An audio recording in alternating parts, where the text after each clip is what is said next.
The United States is pressuring Israel to reconsider its military rules of engagement following an IDF probe into the killing of Al Jazeera journalist Shireen Abu Akleh, who was likely killed by an Israeli soldier during clashes with terrorists near Jenin in May. Akleh was a Palestinian American, a very high-profile persona in the Arab world. Israel, of course, does not like the intervention.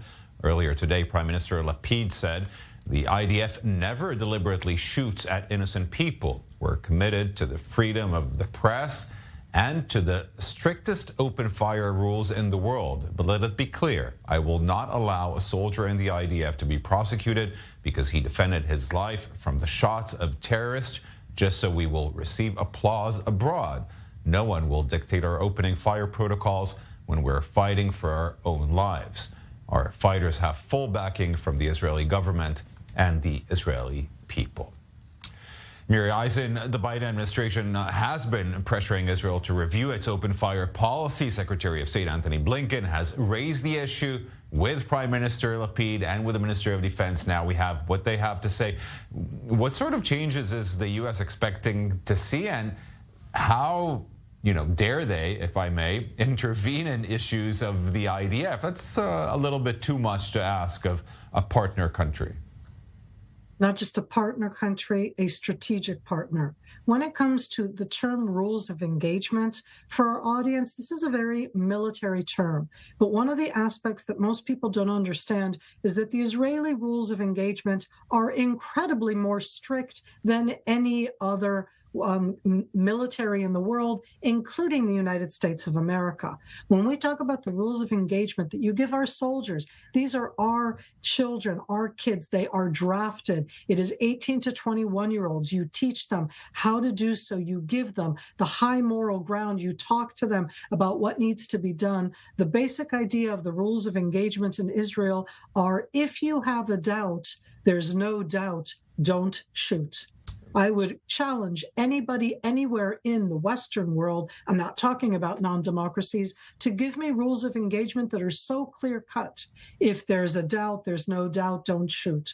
When you feel in danger, when you feel that you are in a military operation, you're acting against terrorists, it isn't always clear and easy to understand. If there was a doubt, they would not have shot. Okay, and when I say in that sense, it makes it very challenging. We're not going to be changing that because of the U.S. But knowing the systems, both in the U.S. and here, and the diplomatic game that is played, if I may, to show the Palestinians that something is being done by the United States, isn't that just the case? Isn't it a case of the U.S. saying, please do this, or we insist that you do this? Israel's role is to say, no one will interfere, and by that, that's the end of the story? I don't think so. I think that there actually is an aspect here of trying to understand this conflict through eyes that I very much disagree with. The United States, in that sense, does want to show the Palestinians, and certainly Shireen Abu Akleh, I personally knew Shireen, and this is a colleague of mine from years past. When a journalist is killed, that's horrible. But let's be straight. When any innocent bystander is killed, that's horrible. And in that sense, Shireen is a bystander who was there doing her job, and that was not to be part of the fighting. And that's always terrible. I think that the fact that Israel itself, in its own investigation, stood up and said, we did so not on purpose, not to kill Shireen, but it did happen by us, that is showing both the maturity and authority and responsibility that we feel in these actions.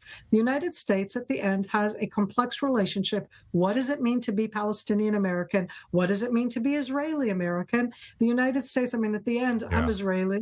And I think that we need to understand that in this different type of situation, the U.S. may be saying words.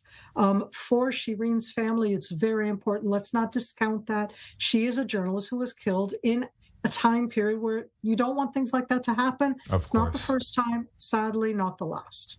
Colonel in Reserves, Miri Eisin, thank you very much for joining us this evening.